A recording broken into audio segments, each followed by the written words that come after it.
Bonjour à tous, je m'appelle Estelle Abou et je vous souhaite la bienvenue sur Réel. Avec ce podcast, je donne la parole à des personnalités qui ont un impact positif, réel, sur l'autre, l'économie, l'environnement ou les générations futures.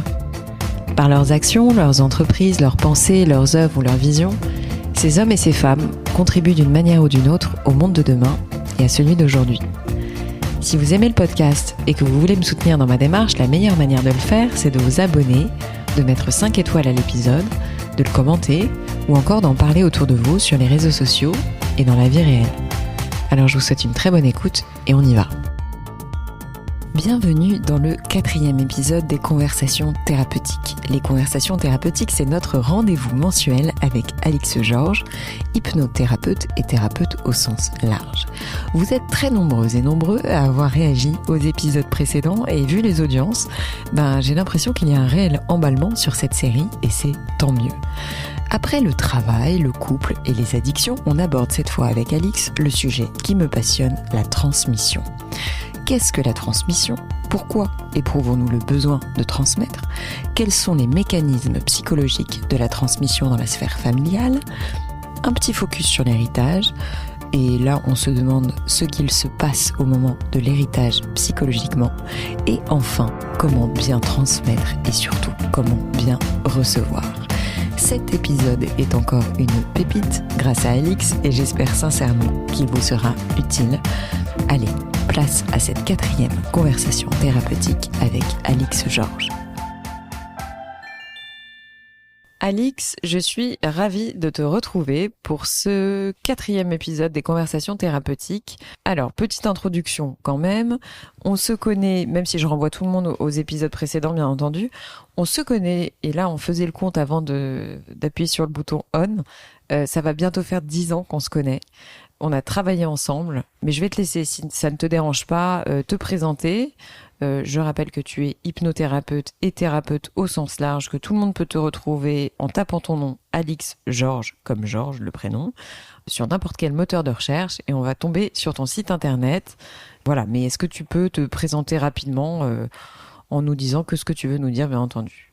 Bonjour Estelle, bonjour à tous, bonjour à toutes. Merci beaucoup pour ton invitation. Alors effectivement, donc 4e épisode de la série Conversations thérapeutiques, toutes les deux. Tu m'as déjà invité il y a quelques années maintenant à participer à un autre podcast où j'ai parlé de ma pratique en hypnothérapie. Et pour récapituler pour les gens qui me connaissent moins, je m'appelle donc Alix Georges. J'ai fait des études littéraires. Ensuite, j'ai fait l'école HEC. Après, j'ai travaillé longtemps dans le monde, enfin pas très longtemps, mais j'ai travaillé dans le monde de l'entreprise où effectivement on s'est rencontrés, toi et moi. Et ça fait maintenant 5 ans que j'ai entamé une conversion pour devenir hypnothérapeute et thérapeute au sens le plus large. Et j'ai ouvert mon cabinet il y a maintenant 4 ans. C'est ça, 4 ans, ça passe vite. Exactement. Alors Alix, cette fois-ci, après avoir abordé les addictions, le couple, le travail, on va aborder la transmission. Donc la transmission, tout de suite, je le pense, quand on évoque ce terme, fait appel à différentes références pour chacun de nous, c'est forcé. Et nous, en fait, on va aborder la transmission sous un angle familial. Je tiens à le préciser parce qu'en fait, on peut évoquer la transmission en entreprise, etc. Peut-être que des gens, au travers de cette interview, vont retrouver des choses qui pourront les aider dans le monde de l'entreprise ou dans leur vie perso. Mais nous, on a fait ce choix de parler de la transmission dans le cadre familial. Voilà. Donc, allons-y. Et commençons par le commencement, à savoir qu'est-ce que la transmission, Alix ? Alors, la transmission, c'est tout simplement le fait de transmettre. Voilà. C'est le fait de passer quelque chose à quelqu'un. Avec ce préfixe trans qui évoque transmission, transformation, transport, qui évoque l'idée d'une traversée, l'idée d'un passage, l'idée d'une circulation. J'ai jamais fait le lien avec transport, tiens, c'est oui. Comme quoi. Et c'est très important, en fait, dans la transmission, il y a l'idée de la circulation. Il y a l'idée que un élément psychique, un élément matériel, un élément émotionnel circule. C'est ça en fait la transmission. D'accord. Que nous donc on va discuter dans le cadre effectivement de la famille, qui peut être transposable comme tu disais au cadre de l'entreprise, au cadre amical, au cadre professoral par exemple.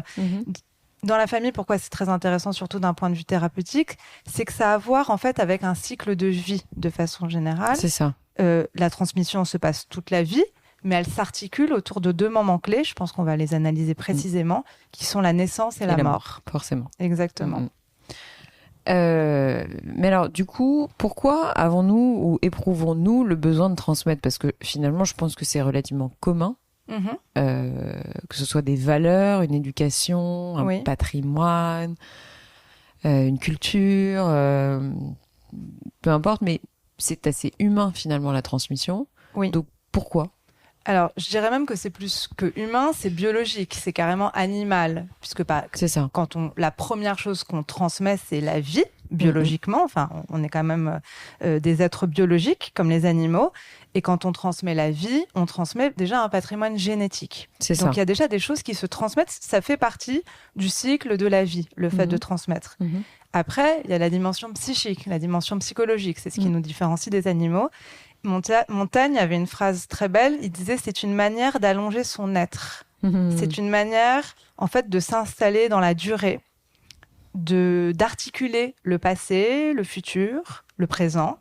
C'est une manière de laisser une trace. C'est une manière de laisser une empreinte face à la grande énigme de pourquoi nous sommes là, finalement. Et Régis Debray a dit plus récemment « nous transmettons pour que ce que nous vivons, pour que ce que nous croyons et pour que ce que nous pensons ne meure pas avec nous. » Donc en fait, je dirais qu'on transmet pour ne pas vraiment mourir. Tu vois ? Donc la transmission est fondamentalement liée à la vie, elle est fondamentalement liée à la mort. Et c'est quelque chose, tu posais la question, pourquoi c'est tellement important ? T'en parlais effectivement comme de quelque chose d'extrêmement naturel. C'est vrai que c'est naturel, on transmet sa culture, on transmet sa langue, etc. Mais l'homme a eu besoin même de réglementer cette transmission, de la codifier, de la légaliser. Je te donne un exemple. On hérite du nom de famille de notre père.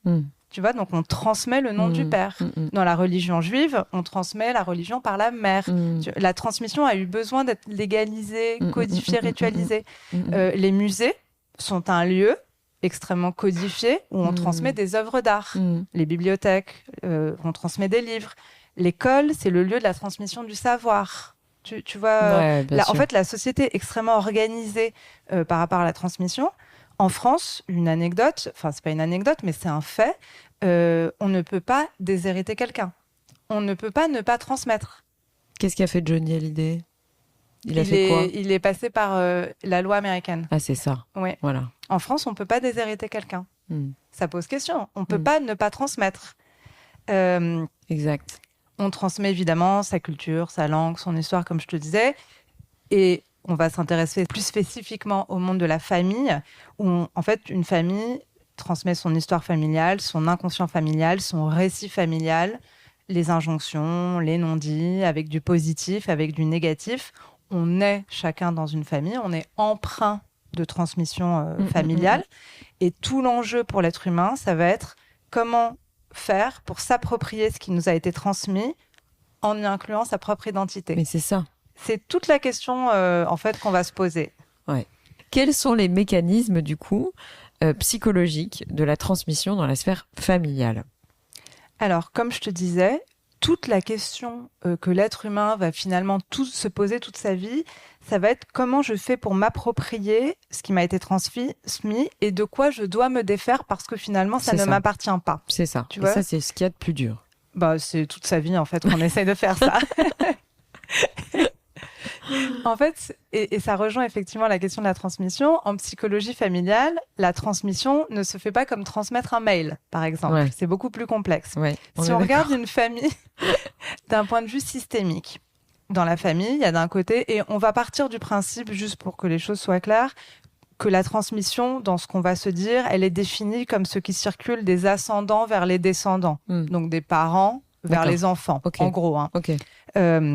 Il peut y avoir des variantes, mais on va la faire comme ça.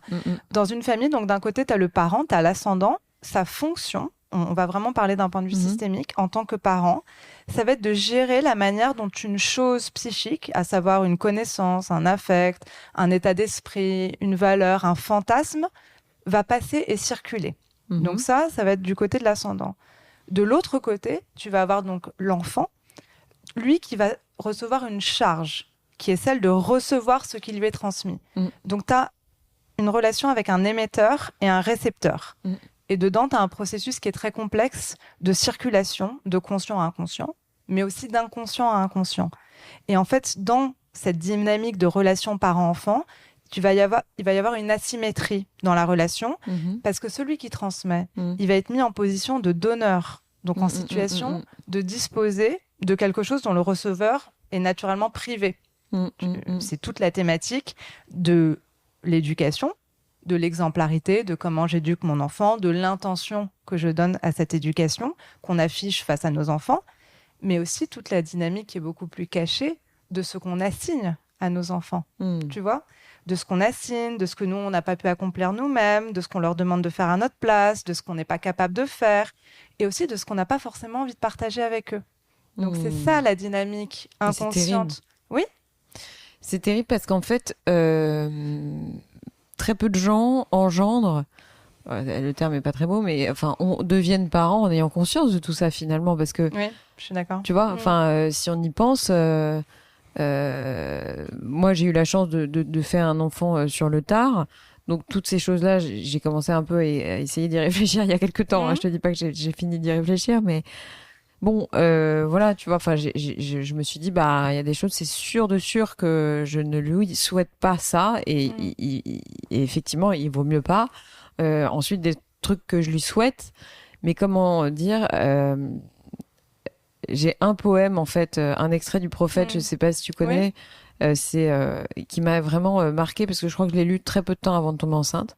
Et c'était, ça démarre comme ça, c'est vos enfants ne sont pas vos enfants. Et c'est-à-dire que j'ai du coup beaucoup réfléchi là-dessus, et je me suis dit, tu n'as pas le droit de lui transmettre certaines choses autant en positif qu'en négatif, et du coup c'est très complexe parce que là-dedans t'as quand même aussi un sujet d'éducation. On en parlait un petit peu de temps avant, mais de qu'est-ce que je dois lui donner comme attribut pour se sentir bien en société, pour faire en sorte que... Tu vois, c'est quand même assez... c'est des choix assez... On n'est pas obligé de tout le temps tout analyser, tout étudier. Simplement, quand t'es parent, avec l'amour que tu donnes naturellement à ton enfant, tu fais déjà bien. Ouais. Un enfant, il a simplement besoin de ça. Après, tout le monde, on reçoit tous les casseroles, les choses positives, les choses négatives. Et c'est au travail aussi de l'enfant, quand il grandira, de s'approprier ce dont il a besoin. Bien sûr. Donc, rassure-toi. C'est un peu compliqué en ce moment de me rassurer. Mais effectivement, il y a un chercheur en psychologie qui s'appelle Patrice Cuinet, qui a étudié justement... Patrice, comment tu dis ? Cuinet. Cuinet. C-U-Y-N-E-T. Ok. Qui a étudié toute la question des enjeux psychiques de la transmission. Et il explique en fait en quoi justement donc ça s'articule entre deux périodes fondamentales qui sont la vie et la mort.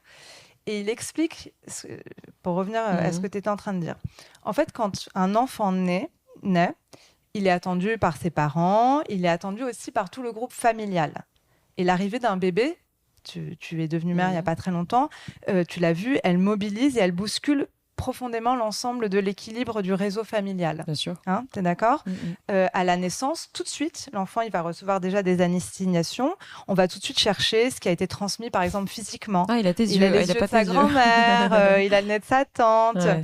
Et ça, pourquoi on fait ça ? C'est parce qu'on a besoin d'attester que l'enfant appartient bien au groupe. Ouais. Tu vois ? Dans cette dynamique de transmission. Et le bébé, à ce moment-là, devient un objet idéalisé s'il correspond aux attentes des autres, avec des processus projectifs qui sont très, très actifs. Mais il peut aussi être, pas forcément bébé, mais plus tard, il peut être plus rejeté. Et c'est le fameux vilain petit canard. Mais c'est ça, parce qu'en fait, si tu veux, on a quand même vu, excuse-moi, je te coupe 2 secondes, mais c'est vrai que parfois, la phrase, je l'ai déjà entendue plusieurs fois, c'est « mais comment ils sont sortis du même ventre ?» Oui. Tu vois ce que je veux dire ? Moi, j'ai déjà entendu, mais plein de gens dire ça, même me concernant, mais je veux dire, j'ai 2 sœurs et on est très très différentes les 3. On n'a rien à voir, mais rien à voir du tout. Et en fait, à un moment, je me dis, mais pourquoi ? Tu vois, parce qu'on est vraiment diamétralement opposés. Donc, diamétral, ça fait triangle, en termes de triangle. Mais voilà, et si tu veux, tout de suite, je sais pas, excuse-moi, ce n'est pas forcément lié à ce que tu viens de dire, mais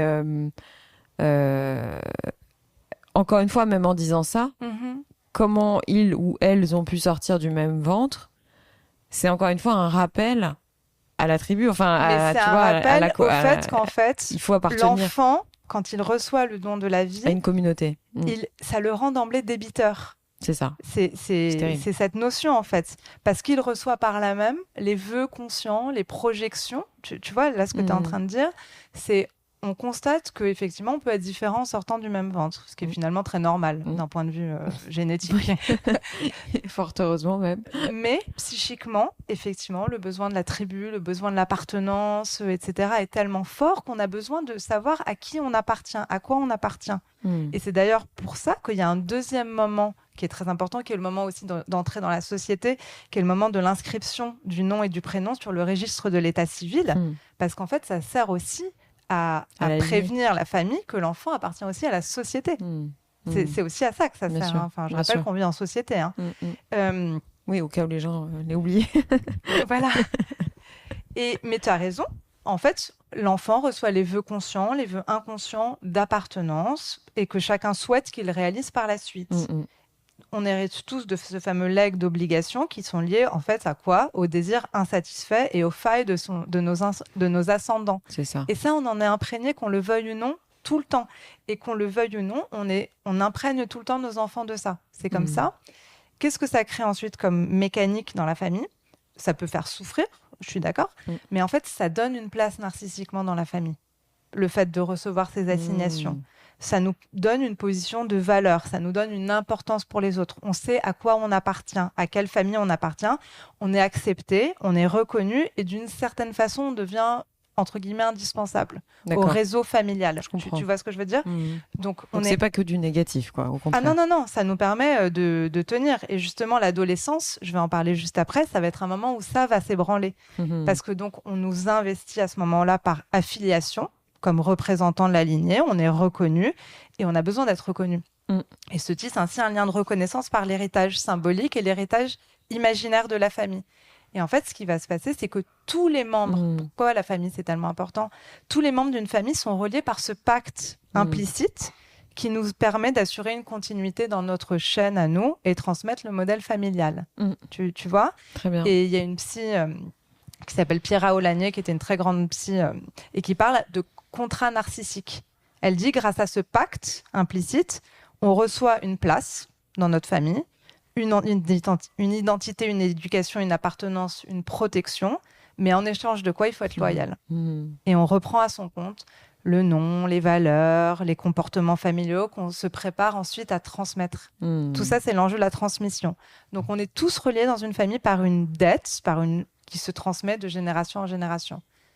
Et ce qui va se passer, c'est que un enfant, c'est facile pour lui de se soumettre à ce pacte parce que c'est sa seule façon d'exister, d'une certaine façon. Mais la fameuse crise d'ado, c'est quand arrive le besoin de se différencier. On a besoin de se dégager du groupe familial pour s'affilier à d'autres groupes. Et c'est là que vont pouvoir se mettre en place d'autres mécanismes de transmission. C'est pour ça que, par exemple, chez les ados, les profs sont très importants. On va recevoir une transmission par la culture, par les copains, par les profs, par l'école. Tu vois ce que je veux dire? Et à ce moment-là, l'adolescent, qu'est-ce qu'il va faire? Il va questionner sa famille et son modèle pour s'autonomiser. Et c'est à ce moment-là que va arriver la fameuse crise d'adolescence, le temps de la glande, le temps où on zone, le temps où on se rebelle. Et en fait, ce temps de zonage, de glande, de rébellion, c'est comme un passage à vide qui sert, il a un vrai rôle, à se retrouver soi. C'est un moment où on est obligé de se désolidariser des transmissions qu'on a reçues pour attendre que quelque chose de personnel et non plus les dictates qu'on a reçus puissent à peu près s'installer. Ouais. Tu vois? Très bien. Donc, c'est un moment où un positionnement personnel devient possible, mais qui nécessite un travail et qui nécessite notamment un travail entre guillemets, de trahison. Il y a des trahisons, il y a des déloyautés qui sont nécessaires et c'est souvent à l'adolescence que ça s'articule. Et ensuite, toute la vie va être d'osciller entre ces fameuses trahisons nécessaires et les et loyautés. les réconciliations nécessaires aussi, parce qu'on appartient à un groupe et il y a du positif et il faut se réconcilier aussi avec ça. Il y a des gens qui n'y arrivent jamais. Parfois, malheureusement, c'est pas possible. Ouais. Quand on a commencé, j'ai oublié de citer quelqu'un et je n'arrive pas à retrouver. Là, j'ai essayé. C'est quand même fou, mais je crois. Je ne me souviens plus qui l'a dit, mais ne pas transmettre une expérience, c'est la trahir. Tu sais, il y avait quelqu'un qui a dit ça, mais je n'arrive plus à retrouver. Mais bon, pareil, je le mettrai en amont de l'épisode. Mais il y a beaucoup de belles citations sur la transmission. Attends, je reviens juste sur ce que tu disais sur le fait que à l'adolescence, il se passe des choses et finalement qui peuvent s'inscrire sur la durée, empêchant certaines personnes finalement de se réconcilier avec ses parents. C'est-à-dire que il peut se passer à ce moment-là, après l'adolescence, on le situe, je sais pas vraiment à quel âge, enfin c'est pas forcément hyper inscrit, enfin je sais pas d'ailleurs si non, mais on en dit plus, quoi, c'est de un 13 peu remis à... en question en ce moment, parce que comme on est dans une époque où on s'individualise de plus en plus, on s'écoute de plus en plus. Et l'adolescence, elle se termine, on va dire, dans la vingtaine, mais ça traîne ça aussi. Traîne un peu. Parce on a plus besoin de se trouver, alors qu'à l'époque, on suivait plus les recommandations familiales de ses parents. D'accord, ok. Est-ce que selon toi, enfin je rajoute un truc comme ça, mais vraiment c'est au fil de la discussion, mais est-ce que c'est plus dur de transmettre de nos jours, selon toi, que de transmettre il y a 50 ou 60 ans? Je sais pas. Tu parles de quelle transmission? Au sens, comment dire, justement parce qu'on vit dans une époque d'individualisme très poussé, etc., que l'appartenance finalement à la famille, au clan, tout ça, j'arrive pas bien à savoir si aujourd'hui c'est si primordial que ça dans l'esprit des gens de transmettre. En fait, c'est ça ma question. C'est-à-dire que moi, je sais que je suis obsédée par la transmission. Je ne sais pas pourquoi. C'est comme ça. Peut-être par loyauté, peut-être par, je sais pas. Bon. Mais j'ai tout de suite, enfin même quand je sais un truc, j'ai tout de suite envie de le dire. Quand j'apprends quelque chose, toujours indispensable au sein de la cellule familiale comme ça l'était avant. D'autant plus qu'on est en miroir avec une génération qui ne fait que transmettre. C'est-à-dire que même la sphère intime est en permanence, si tu veux, mise en lumière par les réseaux sociaux, etc. Et je me demande, si tu veux, j'essaye de savoir, parce que quand on dit transmission finalement, il y a un côté un peu rétro. Tu vois ce que je veux dire? Enfin, j'arrive pas bien à exprimer ce que je veux dire, mais c'est... il y a un côté un peu secret, un peu privé, un peu chasse gardée, familiale, tout simplement. Et du coup, je me pose la question si dans cette période où tout le monde transmet sa vie privée, tout le monde fait en sorte que tout le monde sache, enfin que toute la vie privée soit relativement très connue. Enfin, rares sont les gens qui la gardent privée. Mais voilà, je me pose la question de savoir si aujourd'hui, c'est si important que ça, ou moins important de transmettre. Tu vois, je sais pas. Je n'arrive peut-être pas. Si toi, t'as des gens qui se confient à toi sur ce sujet, je ne sais pas, mais voilà, je me demande si la famille a pas été, comment dirais-je, un peu modifiée. Oui, certainement. Excuse-moi, c'est un très long développement. Mais non, justement, j'écoute. Ce qui est sûr, c'est qu'à l'époque, on reprenait juste à son compte le modèle familial. C'est ça, on se posait pas de questions. Ton père était médecin, tu devenais médecin. Ton père était boulanger, tu devenais boulanger. C'était classique, en fait, de faire ça. Il y a même une époque, il n'y a pas si longtemps, où les parents décidaient avec qui les filles allaient se marier. C'est ça. Tu as raison. Aujourd'hui, on entre dans une époque où on s'individualise de plus en plus. Mais ce que tu es en train de dire, c'est que quand les gens ont besoin de transmettre comme ça leur vie privée, etc. Moi, la façon dont je le vois, c'est qu'un transfert de ce fameux contrat narcissique, c'est pour exister. Tu vois ce que je veux dire? Pour moi, c'est-à-dire que puisque la cellule familiale explose un petit peu, etc., on a toujours ce besoin de transmettre, de dire qui on est, d'être reconnu. C'est la même mécanique en termes de psychologie. T'as raison. Sauf que ça ne se manifeste pas au même endroit. T'as totalement raison. C'est très brillant. C'est ma façon de le voir. Non, mais t'as raison. T'as entièrement raison. Et en ce qui concerne, puisque c'est aussi un sujet que tu as abordé, la question de la transmission, ce que tu fais ton podcast, c'est de la transmission. Tu veux transmettre du savoir, tu veux transmettre des rencontres. Et en ce qui concerne aussi la parentalité, puisque c'est aussi le sujet, la famille, on aura toute notre vie besoin de transmettre nos valeurs, notre culture, notre histoire, qui on est à nos enfants. Pour moi, ça, c'est quelque chose de plutôt immuable. Je me pose la question. Oui, tu vois, c'est-à-dire que je me pose la question. Ouais. En ce moment, vraiment... mais tu as raison, parce que par exemple, aux États-Unis, on parlait de l'héritage tout à l'heure. Il y a toute une mouvance, Bill Gates, Warren Buffett, etc., qui ont décidé de ne plus transmettre, par exemple, leur héritage financier. Ils en transmettent une partie quand même. Hein. Mais ça remet en question... Qui n'est pas négligeable. Comment ? Oui, ça remet en question On peut trouver ça très bien. Enfin, je trouve ça plutôt noble, d'ailleurs, quand il y a des fortunes pareilles. Mais ça remet quand même en question un fondamental qui est normalement de père en fils, de père en fille, père en fils, parce qu'on était dans des sociétés patriarcales avant. On transmettait. Aujourd'hui, il y a quelque chose qui évolue là-dessus. Oui, d'autant qu'en plus, on a un peu le sentiment quand même que c'est fait au sens je vais transmettre à quelqu'un d'autre que mon enfant. Oui. C'est-à-dire que cet argent, bien entendu, ils vont le reverser à des associations ou ils vont en faire autre chose. Oui. Mais je pense que maintenant, c'est vrai que c'est plus un acquis. C'est ça. C'est plus naturel. Et ça va bien en phase avec le fait qu'il y a des mutations là-dedans. Mais ça peut permettre aussi aux enfants de s'émanciper beaucoup plus. Mais je pense que c'est extrêmement vertueux, puisque c'est exactement l'inverse, justement, des dynasties royales. Bien sûr, moi j'ai vu un documentaire sur la reine mère. Oh, qu'est-ce qu'elle est chiante sa vie. Non mais excuse-moi de parler comme ça, mais je me suis dit, mais la pauvre, elle peut même pas partir en voyage, elle peut même pas décider de se faire un week-end. Enfin, elle a une vie d'une monotonie terrible, la pauvre. Mais bon, longue vie à elle.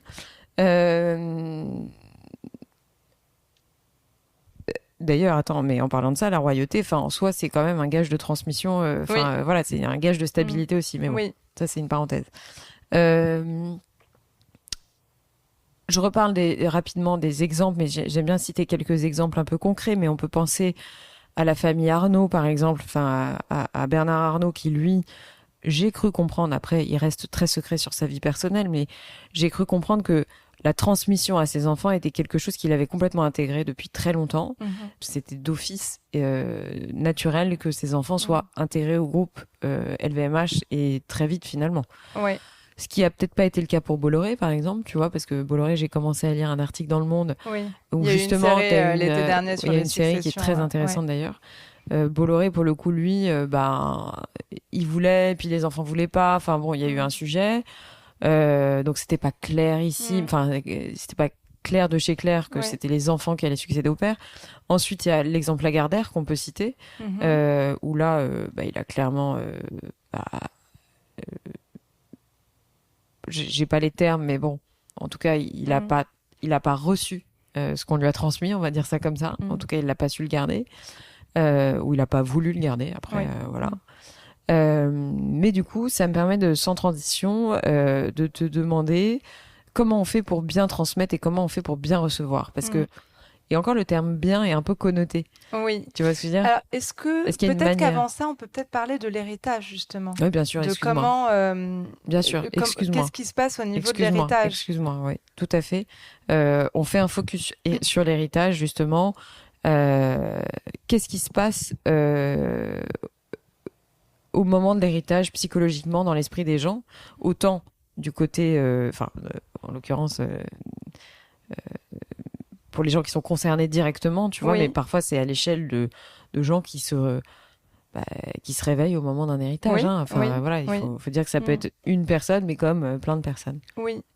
En fait, comme on disait, donc la transmission s'articule autour de deux moments fondamentaux qui sont la naissance, on en a parlé, et la mort. Donc en fait, quand quand l'ascendant meurt dans la famille, donc il y a un premier sentiment de perte et il y a une réaction en fait de regroupement de tous les membres de la cellule familiale autour du défunt et de sa famille.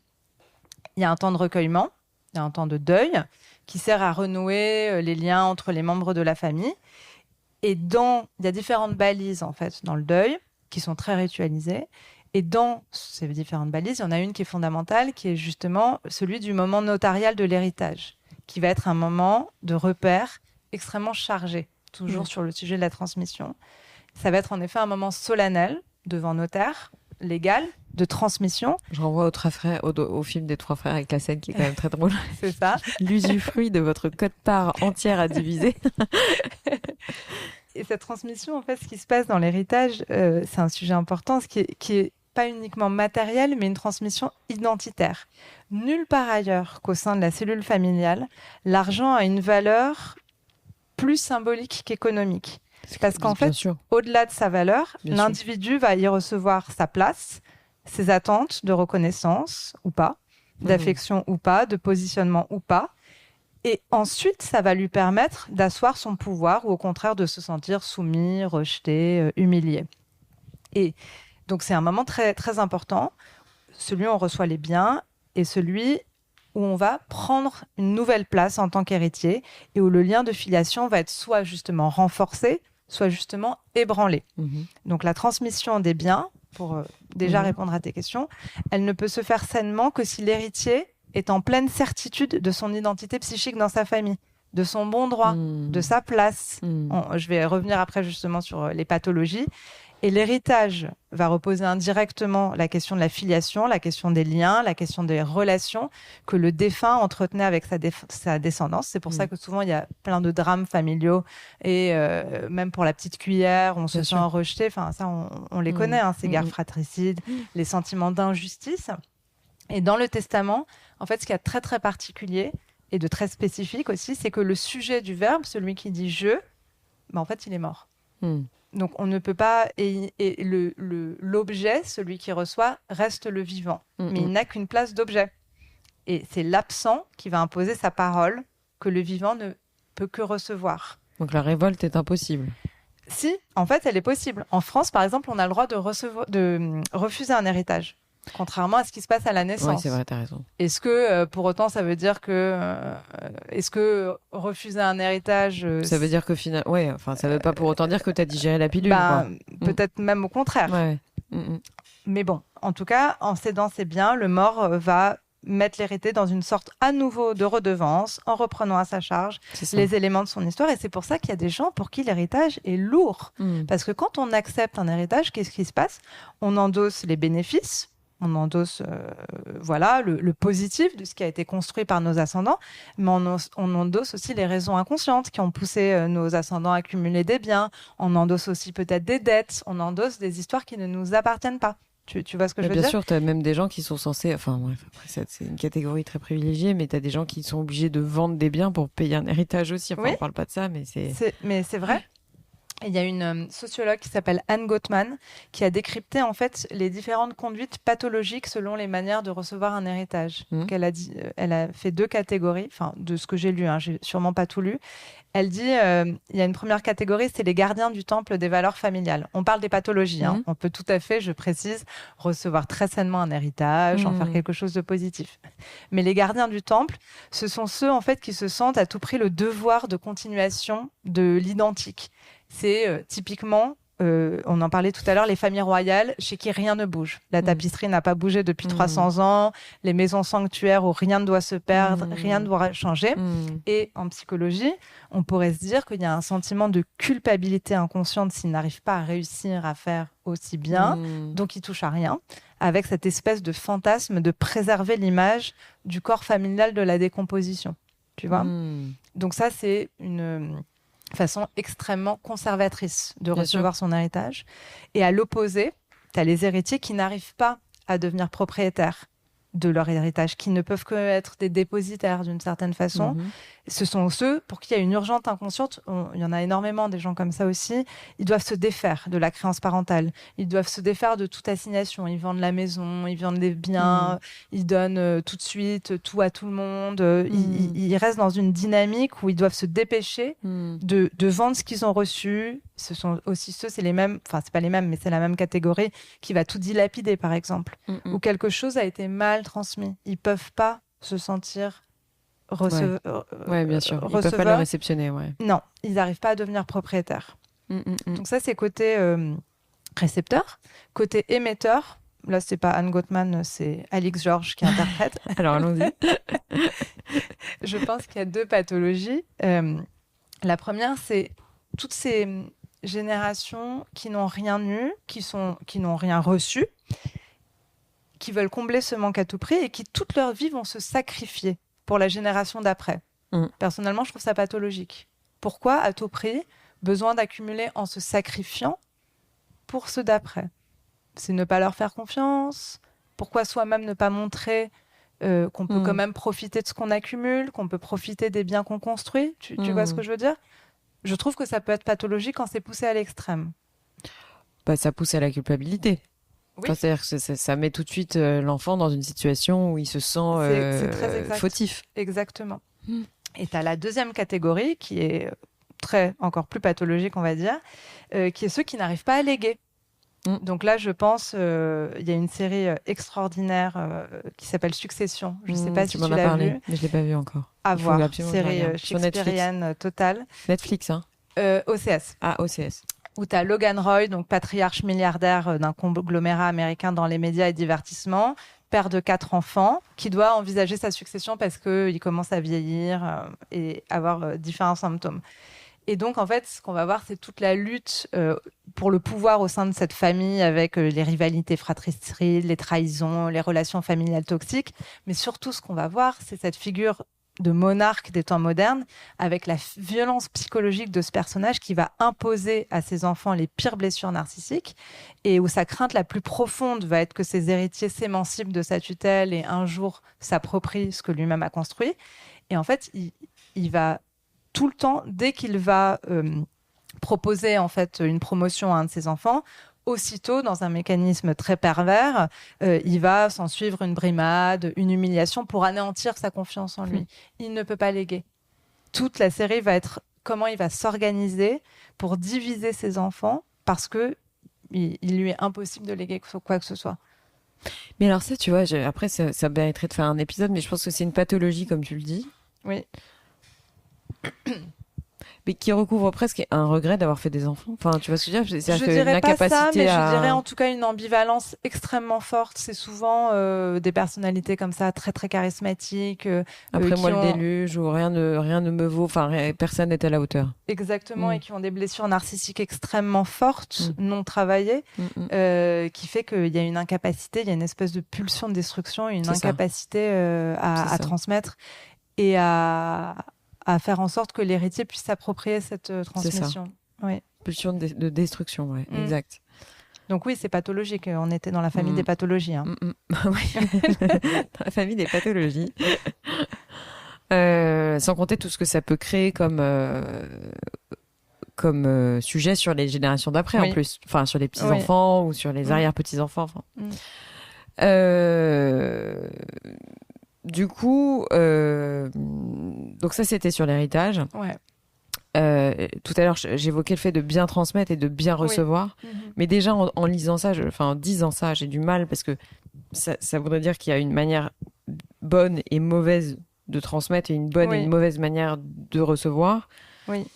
Tout ça c'est très subjectif, mais finalement il y a peut-être des bons, enfin des mark-up, tu vois, que tu aurais relevé.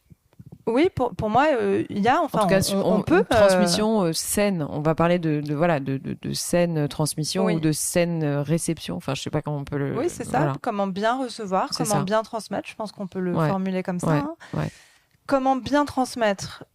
Pour moi, la première des choses, et ça rejoint justement l'exemple de Succession, c'est d'accepter déjà sa finitude. D'accepter le fait qu'on est mortel, parce que dans l'exemple de Logan Roy, il y a aussi un fantasme de toute puissance et d'immortalité, d'une certaine façon. Bien sûr. D'accepter son effacement aussi, c'est pas facile. Hein. Ensuite, vas-y. Non, excuse-moi, mais ça me fait penser à une phrase que quelqu'un m'a dit une fois et que j'ai trouvé exceptionnelle, je ne sais plus qui me l'a dit. C'est si t'as peur de mourir après 65 ans, c'est que t'as raté ta vie. Ouais, c'est assez fort. C'est dur. Ouais, c'est dur. C'est très dur, mais bon. Tu vois, c'est à méditer. Bon. À méditer. Excuse-moi. Ensuite, accepter, ça pour moi c'est aussi quelque chose de très important. On n'est pas obligé de tout transmettre en fait. On n'a pas forcément envie. On ne doit peut-être même pas tout transmettre. Il faut accepter son ambivalence vis-à-vis de ça et la regarder de façon saine pour le coup. C'est ça. Tu vois ? C'est faire du choix. Enfin, faire du tri, quoi. Ou pas. Oui. T'es pas obligé de tout vouloir transmettre à tes enfants. C'est pas grave. C'est aussi tes choix de vie et juste les accepter, en fait. Accepter, et ça pour moi c'est fondamental, c'est Lavoisier, rien ne se perd, rien ne se crée, tout se transforme. Accepter que ce que tu vas transmettre sera transformé, sera réinvesti, sera vivant, sera réinterprété, et ça pour moi c'est la plus belle des transmissions, en fait. C'est ce qu'a fait Maurice Lévy. Ça me fait penser à ce que m'a dit Maurice Lévy quand il m'a parlé d'Arthur Sadoun, pardon. C'est ça, ce que tu transmets, ça appartient à l'autre, et c'est comme ça. Ensuite, comment bien transmettre? Incarner ce qu'on transmet. C'est le fameux exemple. Si tu as une bibliothèque. Ouais, mais enfin, excuse-moi, incarner ce qu'on transmet. Exactement. Et juste, je reviens sur Maurice Lévy et Arthur Sadoun, c'est pas familial. C'est ça la grande différence. Peut-être, c'est que c'est plus facile à faire. C'est sûrement plus facile à faire, mais c'est quand même possible de le faire en famille. Oui, je pense que oui. T'as raison. Oui, mais c'est un travail familial, je suis d'accord. Bien sûr. Sur incarner, c'est le fameux exemple de la bibliothèque. Si tu transmets une magnifique bibliothèque à tes enfants, mais qui t'ont jamais vu lire un bouquin, ne sois pas surpris. C'est ça, s'ils ne lisent pas. Exact. C'est quelqu'un qui m'a dit que je diffuse ce soir, d'ailleurs. C'est ça, il faut incarner ce que tu transmets. Voilà. Et sur la... préparer ses héritiers pour éviter les cadeaux empoisonnés. Ça me paraît essentiel. C'est ça.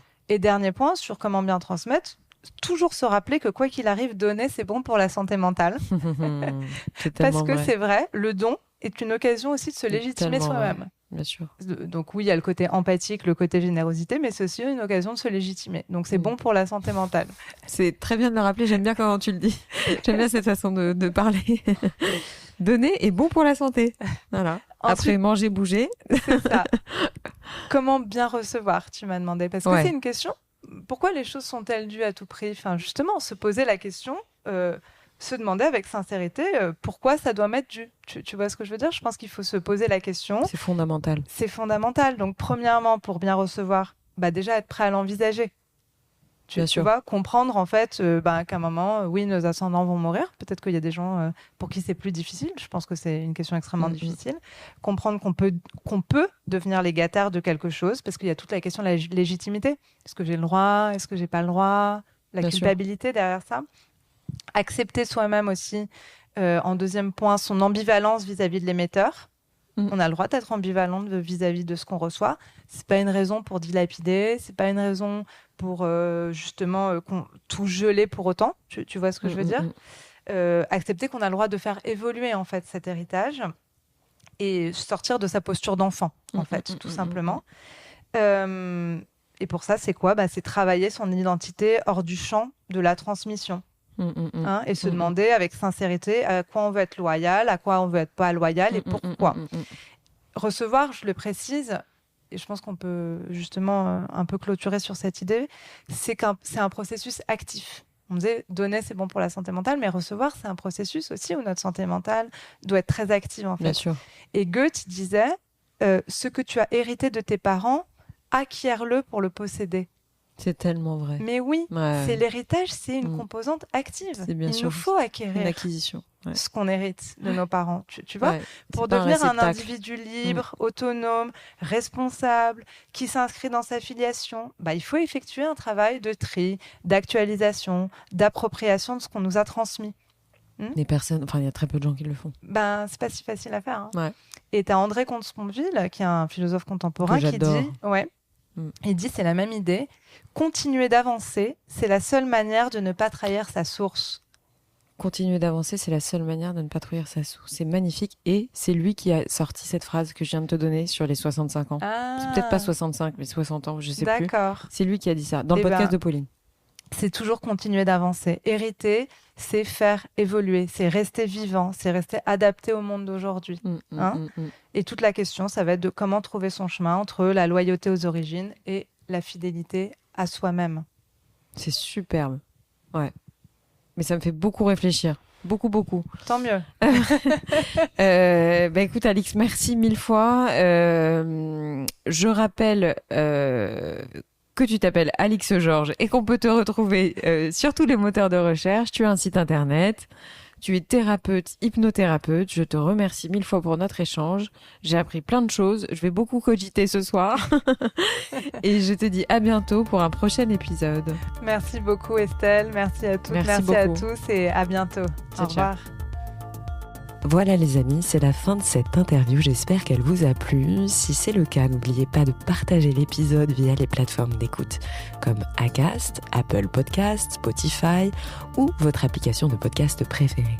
Le partage et la notation du podcast sont super importantes pour moi, donc je compte sur vous pour mettre des étoiles et des commentaires là où c'est possible. Pour vos suggestions d'invités, n'hésitez pas, je suis joignable sur le compte Instagram du podcast, Réel Podcast. Merci encore à toutes et à tous d'être de plus en plus nombreux à écouter Réel et à très vite pour un prochain épisode.